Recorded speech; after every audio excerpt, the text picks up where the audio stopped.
প্রিয় দর্শক, আজ আমি শুধু ক্রিকেট দিয়ে শুরু করব, কিন্তু এটা ক্রিকেটের বা খেলার কোনো গল্প নয়। এটা ক্ষমতার গল্প, এটা দ্বিচারিতার গল্প, আর এটা আইসিসির মুখোশ খুলে দেওয়ার গল্প। আর সবচেয়ে বড় কথা, এটা সেই গল্প যেখানে ক্রিকেটের নামে ক্রিকেটকেই সবচেয়ে বেশি ক্ষতি করা হয়েছে। তাই প্রশ্নটা খুব কঠিন। টি-20 বিশ্বকাপ কি শেখাচ্ছে, আর ক্রিকেট বিশ্ব কি দেখেও না দেখার ভান করছে? প্রিয় দর্শক, আপনারা দেখছেন প্রথম কলকাতার সম্পাদকের চোখ নিয়ে আমি সুব্রত আচার্য। চলুন তাহলে আজকের বিশ্লেষণ শুরু করা যাক। আমরা শুরু থেকেই আইসিসির সমালোচনা করেছি, কোন দেশের পক্ষে দাঁড়ায়নি, ক্রিকেটের পক্ষে দাঁড়িয়েছি। কারণ আইসিসির কাজ ছিল ভারসাম্য রক্ষা করা, ন্যায্যতা রাখা, সব দেশের ক্রিকেটারকে সমান চোখে দেখা। কিন্তু বাস্তবে কি দেখেছি আমরা? আইসিসি বারবার দেখালো তারা শক্তির কাছে নতজানু, নৈতিকতার কাছে নয়। এক্ষেত্রে আমরা মুস্তাফিজুর ইস্যুকে সামনে আনবো, কারণ গোটা বিতর্কের কেন্দ্রবিন্দু বাংলাদেশি এই ক্রিকেটার মুস্তাফিজুর রহমান। তিনি একজন ক্রিকেটার, কিন্তু তাকে ঘিরে তৈরি হলো দুই দেশের টান টান কূটনৈতিক যুদ্ধ। আর প্রশ্নটা এখানেই, একজন ক্রিকেটারের ইস্যুতে এত বড় দুই দেশের সম্পর্ক এইভাবে উপেক্ষা করা যায় কিনা? আইসিসি কি করলো? তারা বলল এটা ক্রিকেটের বিষয়, কিন্তু সত্যি বলুন তো, এটা কি সত্যি ক্রিকেটের বিষয় ছিল? আর যদি সত্যি ক্রিকেটের স্বার্থ দেখা হতো, তাহলে দুদেশের বোর্ডের সঙ্গে বসে কথা হতো, সময় দেয়া হতো, কূটনৈতিক সমাধান খোঁজার রাস্তা বের করা হতো। কিন্তু তা হয়নি, কারণ আইসিসির কাছে ক্রিকেটের স্বার্থ বড় ছিল না, তাদের কাছে তাৎক্ষণিক ক্ষমতার হিসেবটাই বড় ছিল। আর এর ফল কে ভুগবেন? ভারতের মানুষ, বাংলাদেশের মানুষ, এবং অবশ্যই গোটা বিশ্বের ক্রিকেট ভক্তরা। এবার আসবো ক্রিকেট বিশ্লেষক শারদা উগ্রার এক বিস্ফোরক মন্তব্য নিয়ে। তিনি বলেছেন বিসিসিআই এর দুবাই অফিসটাই আইসিসি অফিস। এই কথাটা অনেকের গায়ে লেগেছে, কিন্তু প্রশ্নটা স্বাভাবিক যে আইসিসি কি আজ সত্যি স্বাধীন কোনো সংস্থা, নাকি সিদ্ধান্ত নেওয়ার আগে কিছু দেশের বাস্তবতা মাথায় রেখেই সিদ্ধান্ত নিচ্ছে আইসিসি? এখানে আরো একটা কথা পরিষ্কার করে বলতে হবে, বিসিসিআই অত্যন্ত শক্তিশালী একটি ক্রিকেট সংস্থা, এটা বাস্তবতা। ভারতীয় বাজারও অনেক বড়, দর্শক বড়, টাকাও বড়। কিন্তু প্রশ্নটা, আইসিসি কি সেই শক্তিকে নিয়ন্ত্রণ করছে, নাকি সেই শক্তির দ্বারা নিয়ন্ত্রিত হচ্ছে? এই পার্থক্যটাই এখানে এক ভয়ঙ্কর চিত্রের দৃশ্যায়ন করছে। সঙ্গত কারণেই এখানে পাকিস্তান ঢুকে পড়ায় নতুন বিতর্ক উস্কে দিয়েছে। পাকিস্তান বলল আমরা খেলবো না। এটা নিছক আবেগ নয়, বরং এটা একটা স্পষ্ট বার্তা ছিল। পাকিস্তান প্রমাণ করলো ক্রিকেট আজও রাষ্ট্রের হাতিয়ার। এটা ভালো না খারাপ সেটা বিতর্কে না গিয়ে বরং একটা কথা মানতেই হবে, বিশ্বকাপ আর নিরপেক্ষতার জায়গায় নেই।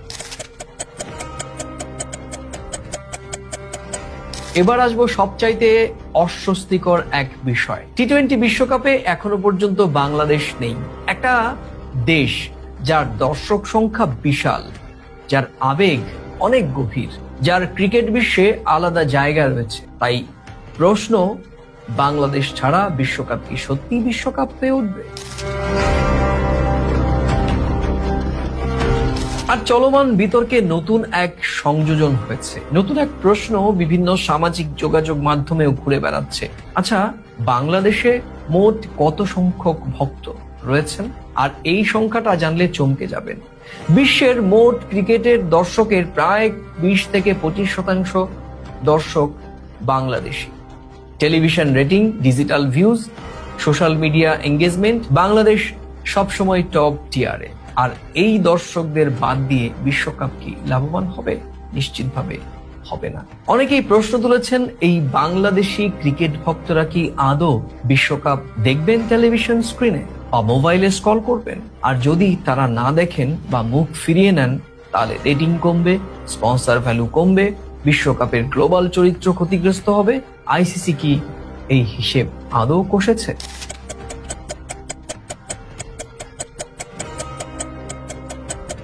এখন আরো একটা কঠিন কথা বলছি, ক্রিকেট কি আজ কিছু দেশের এলিট ক্লাব হয়ে যাচ্ছে, যেখানে শক্তিশালী থাকলে নিয়ম বানানো যায়, দুর্বল হলে নিয়ম মানতে হয়? এটা কি ক্রিকেটের নতুন শিক্ষা? কিন্তু কি হওয়া উচিত ছিল?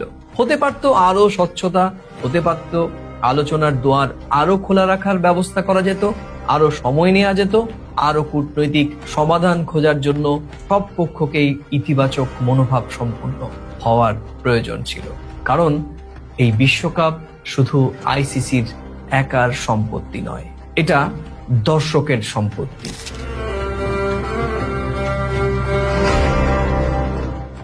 সবচেয়ে দুঃখের জায়গাটা কি জানেন? এই গোটা ঘটনায় ভারত বাংলাদেশের সম্পর্কের ওপর অপ্রয়োজনীয় এক চাপ তৈরি হয়েছে। সেটা কি ক্রিকেটের জন্য? না। তাহলে এর জন্য ভুগবেন কে?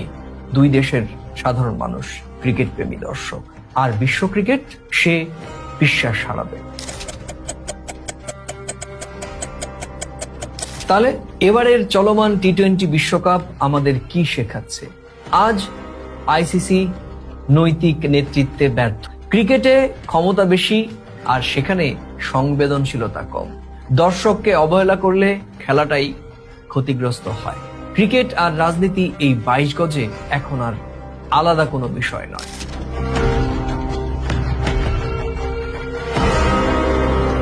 আমি শেষ করব শুধু একটা প্রশ্ন দিয়ে, ক্রিকেট কি শুধুই বড় বোর্ডের জন্য নাকি কোটি কোটি দর্শকদের জন্য? যদি সত্যি শুধু শক্তিশালীদের জন্য হয়, বিশ্বকাপ বড় হবে কিন্তু ক্রিকেট ক্রমশ ছোট হবে। আর যদি ক্রিকেট সত্যি বিশ্বব্যাপী খেলা হতে চায়, তাহলে ন্যায়, ভারসাম্য এবং সংবেদনশীলতা তাকে ফেরাতেই হবে। নইলে এই বিশ্বকাপ শুধুই ট্রফি দেবে, বিশ্বাস দেবে না। প্রিয় দর্শক, সম্পাদকের চোখ আজ এ পর্যন্ত। আর আজকের এই সম্পাদকের চোখের কোন মন্তব্যের সঙ্গে আপনি সহমত কিংবা কোন মন্তব্যের সঙ্গে আপনি ভিন্নমত, আপনার মূল্যবান সেই মন্তব্যের কলামে লিখে জানাতে পারেন।